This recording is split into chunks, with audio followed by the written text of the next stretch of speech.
Folks, one thing is for certain. If you die in my hospital, your butt has a one-way ticket on a gurney to the cooler.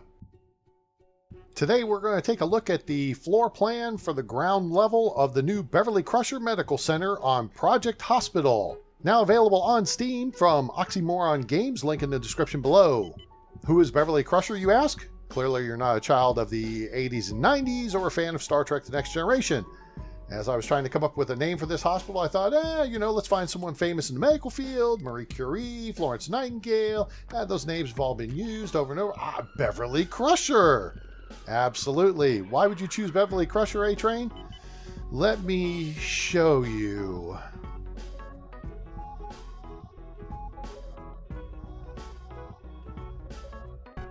Late teens, early 20s. It was just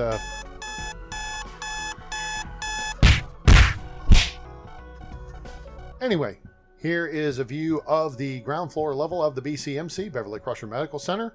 As you can see, there's a central spine or main hallway to the hospital, and then 4 wings that protrude off to the left of it, A, B, C, and D.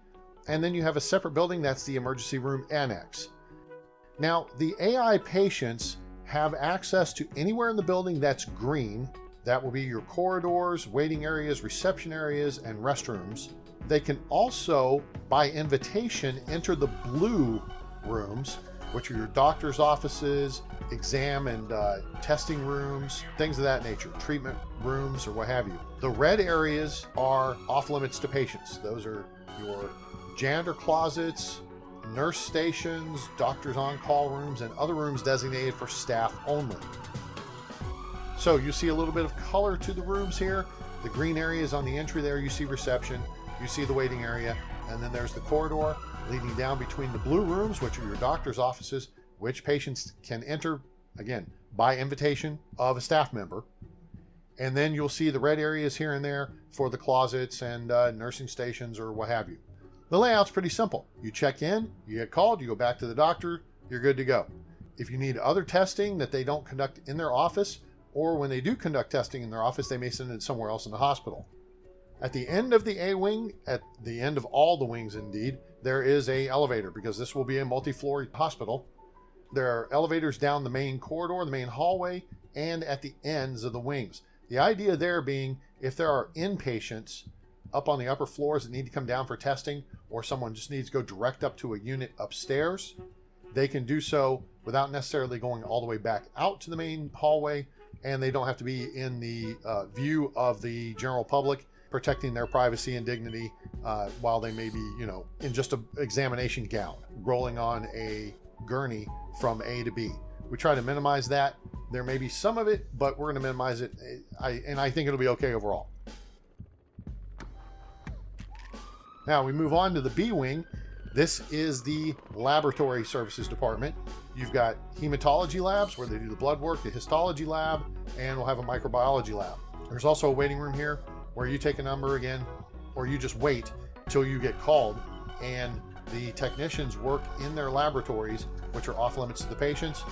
Then they call the patient out to the door, they meet them at the door, they provide them the testing results or information they need to take back to their doctors, and then they go from there.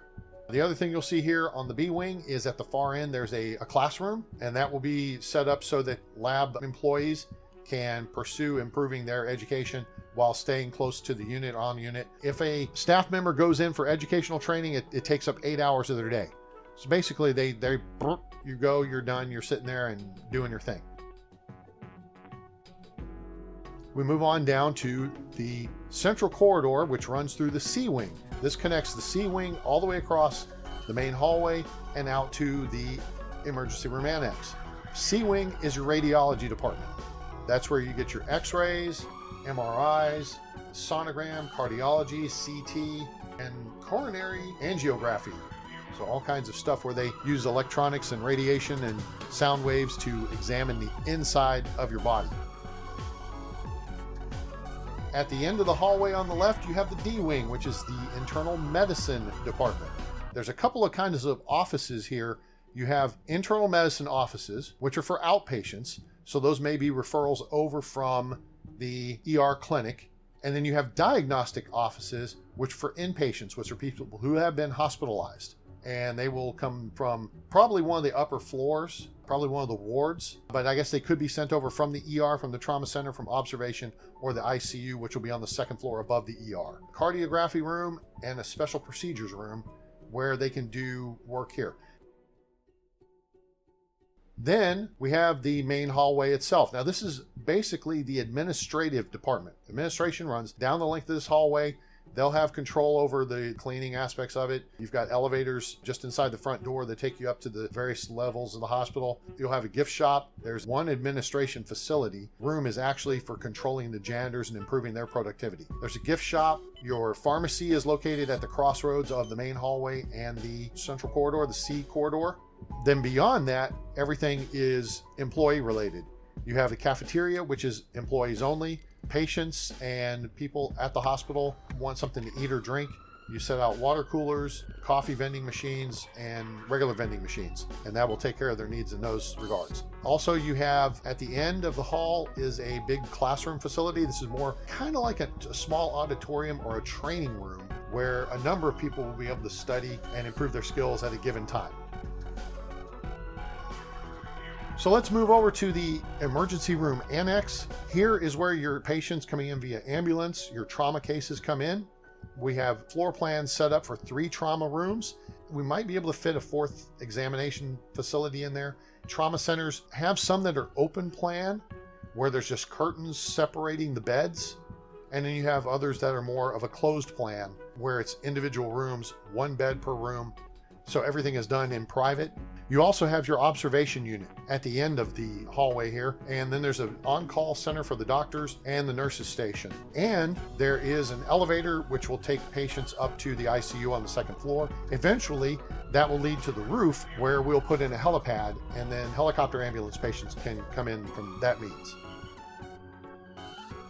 To help speed procedures, I've included a satellite laboratory. And it's just a hematology lab, a blood lab, but that's located here in the ER annex as well.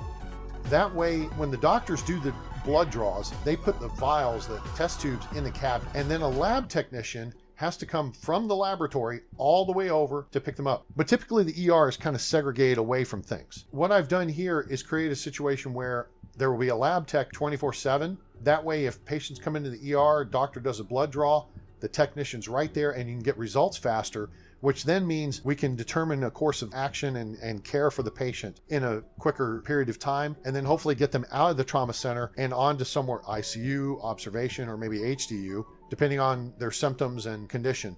That way we keep the trauma center beds open more often than not. Next door to the hematology satellite is an X-ray satellite office where we'll have a technician available to do scans on patients who come in, possibly, with fractures or something of that nature. And then they can get analyzed there, checked. And again, it will help expedite the process to get them onto other methods of treatment or somewhere else in the hospital. And if they're out of danger, classify them accordingly. Because the last thing we want anyone to do is croak on us. And that's the other part here at the end of the ER annex. That is the pathology department, which has our cold storage. So if your butt dies in my hospital, you get a one-way ticket on a gurney to cold storage, and then you'll go across the hall for autopsy. So that's a look at the ground floor of the Beverly Crusher Medical Center. I hope you enjoyed the tour and look forward to the build. We're going to start with the A wing. That'll be coming up soon. So make sure you give us a like, share with your friends, let them know about the channel. Let them know about Project Hospital, now available on Steam from Oxymoron Games. Be sure to subscribe and turn on that bell icon so you know when we go live or upload a video.